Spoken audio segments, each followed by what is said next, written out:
کہ اب اس میں آپ کبھی حق لینے کے لیے، کبھی تاوان لینے کے لیے، کبھی چاہتے ہیں کہ اس کی اصلاح ہو جائے کہ دوبارہ کم از کم ظلم نہ کرے، مسئلہ ہے. تو یہ مقام ہے، مقام ظلم. نمبر 2، مقام مشورت.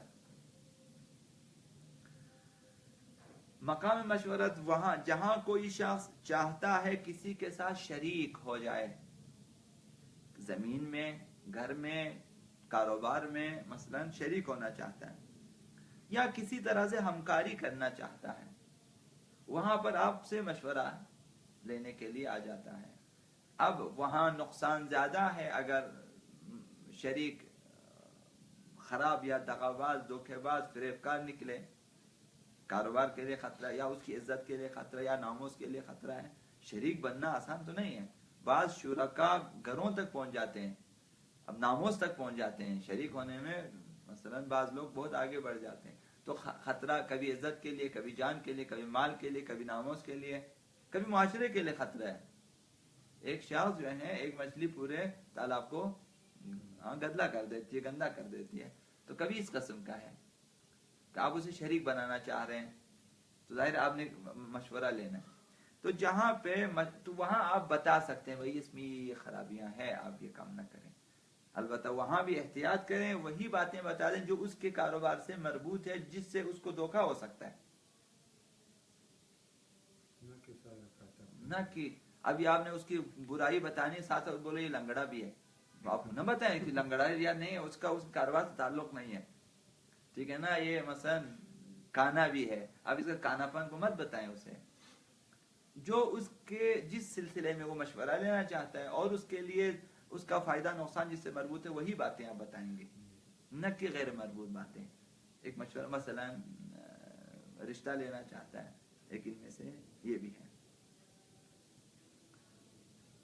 مثلا ابھی رشتہ تو خیر بڑی چیز ہوتی ہے، وہاں پہ یا لڑکے کی زندگی ہمیشہ خطرے میں ہے اگر لڑکی والے مثلا 2 نمبر ہیں. کبھی لڑکی والے کسی کو بھی نہیں، اس کو بھی بات دکھایا کہ یہ اس سے پیسے لیے، اس کو بھی بتایا کہ اس کی شادی تمہارے ساتھ، اس سے پیسے لے. اس سے آخر ایک شخص نے اس کو مثلا جرأت پیدا کی، اس نے اٹھا کے لے گیا اس کو، یعنی ایک نے نکاح کیا اور پھر لے گیا. مثلا تم لڑکی والے کبھی اس قسم کے ہو سکتے ہیں کہ رشتہ دینے کے ناطے مجھے پتہ ہے بعض لوگوں کو یا مزاحن یا اسی طرح سے رشتہ دکھایا گھر میں کہ میری بیٹی کے ساتھ آپ کی شادی ہوگی، مثلا آپ گھر میں ہمارے ساتھ کام کریں. وہ بیچارہ سال ہر سال اس کے گھر میں نوکری کی. اس طرح کرتے ہیں وہ، اس لالچ میں شاید آج کریں گے، شاید کل پر، شاید پرسوں، شاید کہ میری شادی ہو جائے. مثلا نادار لوگ ہوتے ہیں تو بعض اس قسم کے ہوتے ہیں. اب اللہ بچائے انشاءاللہ ایسا نہ ہو کہ تو ناموس دکھا دے کسی. کبھی اب لڑکے والے کے لیے خطرہ ہے تو وہاں پر آپ بیان کریں گے کہ بھائی یہ شخص اس قسم کا ہے، فراڈی ہے. رشتے کے سلسلے میں صرف دلہے یا دلہن کی، آپ اس کی پوری فیملی کی بیان کر سکتے ہیں. جان وہ جس کے جو چیز خطرہ ہے اب وہ بیان کریں گے نا. ابھی آپ کے لیے خطرہ مثلا یا عزت کا ہے تو آپ اسی سلسلے میں بیان کریں گے. یہ شخص مثلا فراڈی ہے، یہ شخص مثلا اس قسم کا ہے تو آپ کی عزت کے لیے خطرہ ہے، آپ کے مال کے لیے خطرہ ہے. یا قاتل ہے تو آپ وہ بیان کریں بھائی یہ مثلا قاتل ہے. تو جو بھی آپ کے رشتے سے مربوط باتیں ہیں جس سے آپ کو دھوکہ ہو سکتا ہے، تو آپ وہ نہ کہیں کہ بھائی اس کی مثلا ساس اس قسم کی، آپ کو اس کے ساس وغیرہ سے نہیں. جو فی الحال یہاں پہ جو بھائی یہ شخص جس کی بیٹی کا مثلا آپ رشتہ لینا چاہتے ہیں، یا اس کے بھائی سے خطرہ ہے، یا والد سے خطرہ ہے، یا ماں سے، وہی چیز بتا دیں تاکہ یہ شخص. اسی طرح لڑکوں میں ہے، لڑکے والے کبھی فراڈی ہوتے ہیں کہ 2 3 شادیاں کر چکا، ہوسران اشخاص ہوتے ہیں. یہاں بھی پیسے دکھاتے ہیں رشتے کرتے ہیں، وہاں بھی پیسے دکھاتے ہیں رشتے کرتے ہیں. ایک یہاں پہ، ایک دوسرے شہر میں، تیسرے شہر میں. تو وہاں جب آپ کو پتا ہے، یہ ہم نے پوچھا ہے، دیکھا ہے، شادی کرنے کے لیے رشتہ کدھر سے کدھر دیکھا، پہلے سے 2 بیویاں ہیں اور 4 بچے، تو وہاں ہمیں بتانا ہو. تو پہلا مقام مقام ظلم، دوسرا مقام مقام مشورہ، تیسرا مقام ظاہری خوبیوں کا بتانا اگر بے احترامی کا قصد نہ ہو تو آپ بیان کر سکتے ہیں. جیسے مثلا اس کا قد تھوڑا چھوٹا ہے، مثلا کان سے تھوڑا باری ہے، ٹھیک ہے نا، تو ظاہری اگر قصد بے احترامی نہ ہو تو یہ چیزیں عموماً آپ بیان کر سکتے ہیں. اگرچہ نقص ہے لیکن قصد بے احترامی نہیں ہے. اب تو عام طور پہ کسی دوست کے بارے میں مثلا بتانا ہوتا ہے کبھی اس قسم کی چیزیں، یا کبھی مثلا شکل صورت بتانا ہوتا ہے، یا پوچھ لیتے ہیں کہ وہ کس قسم کا ہے، کم از کم ظاہراً یا اس کا قد اتنا ہے، مثلا چھوٹا ہے، ٹھیک ہے نا، یا مثلا سیاہ ہے، یا مثلا سفید ہے، سرخ ہے. قصد بے احترامی نہیں ہے، صرف اس کی معرفی کرنا چاہتے ہیں. تو یہ تیسرا مقام ہے جہاں پر بغیر قصد بے احترامی کے کسی کا تعارف کرانے کے لیے اس کی ظاہری خوبیاں بیان کرنا، ظاہری صفات جو کہ نقائص میں شمار کرتے ہیں، کمال میں شمار نہیں کرتے، وہ بیان کر سکتے ہیں. مثلا کہتے ہیں آنکھیں چھوٹی ہے، مثلا منہ بڑا ہے مثلا، لیکن قصد بے احترامی ہو تب بھی حرام ہے، لیکن قصد بے احترامی نہیں ہے، صرف دوسرے کو سمجھانا ہے. پھر نام کے سلسلے میں کیا حکم ہے؟ جی نام کے سلسلے مثلا ابھی ہمارے معاشرے میں جو کہتے ہیں فلاں سید، پھر اس کے جی، ساتھ جی، ایک خاص لقب بھی استعمال کرتے ہیں. نام چیزیں قرآن میں آپ کو بارہا عرض کیا گیا ہے کہ جو ہے برے ناموں سے پکارنا اصلاً حرام ہے. تو کوشش کریں جب تک اچھے الفاظ وغیرہ وغیرہ، بے شک آپ کو 20 الفاظ اور بتانے پر بتائیں، لیکن وہ برے الفاظ استعمال نہ کریں. اس کے معرفی اگر آپ ایک وہی گالی والی بات کہیں تو پہچانے جاتے ہیں، لیکن بہتر ہے کہ آپ فلاں کا لڑکا، وہاں اس کا گھر ہے، یہ ہمسایہ، یہ اس کا بیٹا، تاکہ بہتر طریقے سے معرفی ہو جائے، نہ برے ناموں سے. اگر مجبور ہو، اگر واجب ہو تب آپ شاید بیان کر سکیں، ورنہ بھی ضرورت نہیں. یہ تو عام تعارفی کلمات ہیں جس میں آپ بیان کریں کہ بس میرا ایک دوست ہے، مثلا اس کا قد اتنا ہے، مثلا رنگ اس کا اتنا ہے، کسی دوست کو ایسے تعارف کرانا ہوتا ہے، یہ اس سلسلے میں. تو برے ناموں سے پکارنا جب وہاں ایک واجبی امر ہے، واجب ہے کہ اس کو بتا دیں کہ یہ شخص ہے، اس کو عام طور پر یہاں پہ مشہور نام ایک برا نام ہے، اگر ضروری ہو تب شاید بیان کریں، ورنہ پھر ضرورت نہیں ہے کہ آپ گناہ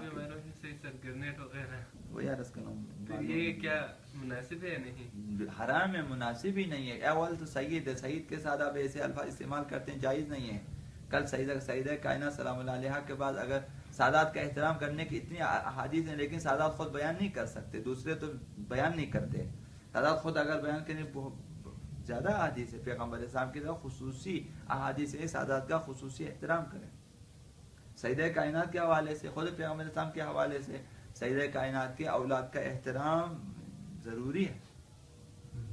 تو ان ناموں کے ساتھ کہ سید فلان، سید فلان، سید فلان، ایک سید بھی لکھتے ہیں یعنی اولاد پیغمبر، پھر اس کے ساتھ ساتھ لکھتے ہیں کہ ایک برا نام، مثلا جائز نہیں ہے. بئس الاسم الفسوق بعد الایمان، قرآن مجید میں اسی سلسلے میں. تو تیسرا مقام جہاں تعارف کے لیے بغیر قصد توہین و بے احترامی کے ظاہری خصوصیات بیان کرنا، یہ تیسرا مقام. چوتھا مقام، کوئی شخص ایسا ہے کہ جو چاہتا ہے کہ دین کو نقصان پہنچا دے، یا کوئی کتاب لکھ کر لوگوں کو گمراہ کرے، اسے روکنے کے لیے اور لوگوں کو انحراف اور گمراہی سے روکنے کے لیے اس شخص کی آپ غیبت کر سکتے ہیں. ایک شخص جو دین کو نقصان پہنچانا چاہتا ہے، اہل منبر ہے، اہل خطابہ ہے، کتاب لکھنے والا ہے، اب آپ وہ تو گمراہ کرے گا، ظاہر آپ اس کی غیبت کریں، بھئی وہ بدبخت شخص ہے، فلاں فلاں فلاں، یہ اس طرح کے کام کرے، تو آپ وہاں پہ ان چیزوں کے بارے میں غیبت کریں کہ یہ لوگوں کو گمراہ کر رہا ہے، یہ کر رہا ہے، یہ مثلا اس قسم کا ہے. تو آپ وہاں پر لوگوں کو گمراہی سے بچانے کے لیے آپ اس شخص کی غیبت کر سکتے ہیں جو گمراہ کرنا چاہتے ہیں، البتہ اسی سلسلے میں کہ جس سلسلے میں وہ لوگوں کو گمراہ کر رہا ہے بیان کر سکتے ہیں. احسن. پانچواں مقام جو ہے غیبت متجاہر بفسق، وہ شخص جو علی الاعلان گناہ کرتا ہے، متجاہر ہے، آشکارا دوسروں کے سامنے گناہ انجام دیتا ہے. آپ البتہ وہی گناہ بیان کر سکتے ہیں، وہ شراب پیتا ہے. یہ ایسا شخص جو شراب جب کو خود بے بندوبار ہے، کھلم کھلا کرتا ہے، تو آپ بیان کر سکتے ہیں. متجاہر ہے بفسق ہے.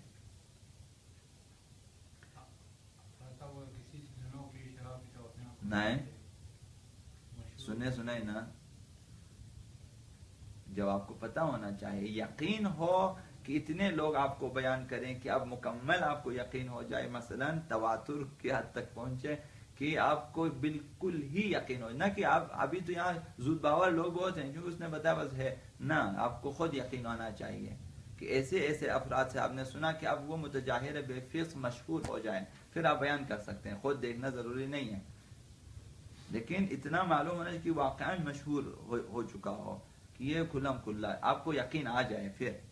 احسن تو پانچواں مقام تجاہر و فسق ہے، کھلم کھلا آشکارا۔ سوال، کیا جو شخص نماز نہیں پڑھتا اس کی غیبت جائز ہے؟ جواب، اگر وہ آشکارا ایسا کرتا ہے تو آپ اس کی غیبت جائز، اس کی غیبت یعنی یہی غیبت کہ یہ نماز نہیں پڑھتا، نہ کہ باقی غیبتیں نہ کریں، ہمیشہ اسی چیز کے بارے میں جائز ہے جس میں وہ آشکارا ہے۔ وہ ہر جگہ جائز ہے، جہاں ضرورت ہے، خاص مورد میں تو جہاں ضرورت ہے، جہاں بیان کرنا چاہتے ہیں وہاں پہ آپ بیان کریں، اس کا تذکرہ آ جاتا ہے کھلم کھلا یہ شخص اصلا بے نمازی ہے، معلوم دار ہے، تو آپ کہیں کہ وہ نماز نہیں پڑھتا، یہ نہیں، اتنا آپ کہہ سکتے ہیں۔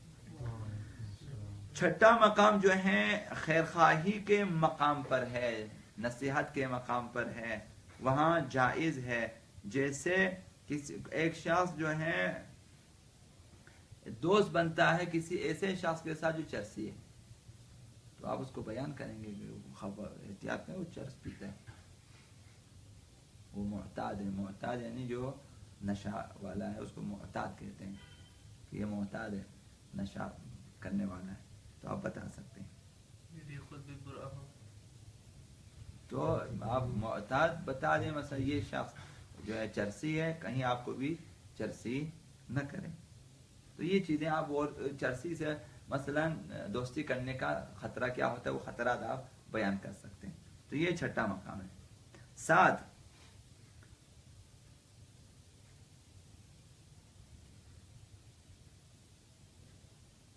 وہاں آپ غیبت کریں جہاں پہ مثلا سننے والے کو پتہ ہی نہیں ہے کہ کون ہے، تو کس کے بارے میں کہے جا رہے ہیں، وہاں بھی اب یہاں لکھا ہے مجھے نہیں معلوم، جب سننے والا طرف مقابل کو نہیں جانتا، جس کی آپ غیبت کریں اس کے بارے میں معلوم ہی نہیں ہے، آپ کہیں کہ مثلا ہمارے مثلا فرض کریں آپ افغانستان سے آئے، آپ بتاتے ہیں وہاں پہ مثلا ایک شخص تھا وہ اس قسم کا، جبکہ اس کو پتہ ہی نہیں وہ کون ہے، آپ جتنا بھی غیبت کریں، تعریف کریں، وہ سمجھ میں نہیں آتا، صرف قصہ بیان کرتا ہے، تو وہ بھی آپ کر سکتے ہیں۔ یہ 7واں مقام۔ 8واں مقام جو ہے ایسے مسائل میں غیبت کرنا کہ اگر عنوان نہ کیا جائے تو مشکل حل نہیں ہوتی، جیسے استاد کی غیبت کرنا اور اس کی کمزوریاں بیان کرنا مسئولین کے لیے،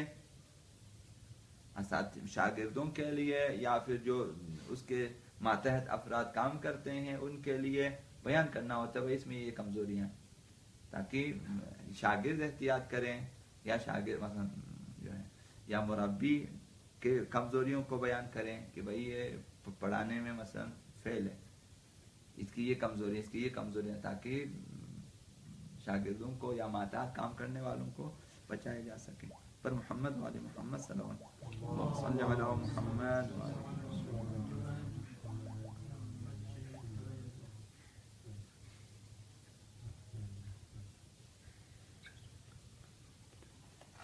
تو آتے ہیں انشاءاللہ، ابھی اس میں بھی زیادہ ٹائم لیا میرے خیال میں، تو زیادہ ہو گیا آپ لوگوں کے سوال کی وجہ سے، ہم کیا کریں، تو اس کو مختصر پڑھ لیتے ہیں۔ تواضع کی تعریف، آج کا عنوان یہ ہے تاکہ اصل معنی بھی ہمارے سمجھ میں آ جائے، اصل معنی۔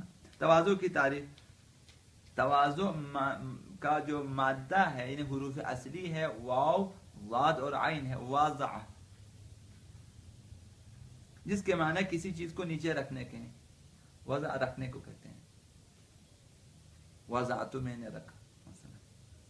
بچے کی پیدائش کو بھی اسی مناسبت سے وضع حامل کہا جاتا ہے، بچے کو ماں نیچے چھوڑ دیتی ہے نا، وضع حمل، حمل کو نیچے رکھنا۔ نقصان اور خسارے کے لیے بھی وضیعہ کہا جاتا ہے، کہ انسان کو بٹھا دیتا ہے۔ اخلاقی صفت کی حیثیت اس کے معنی یہ ہے کہ انسان اپنے آپ کو معاشرتی اور مرتبہ سے چھوٹا ظاہر کرے، انسان اپنے آپ کو چھوٹا ظاہر کرے معاشرتی جو مقامات ہیں اس میں۔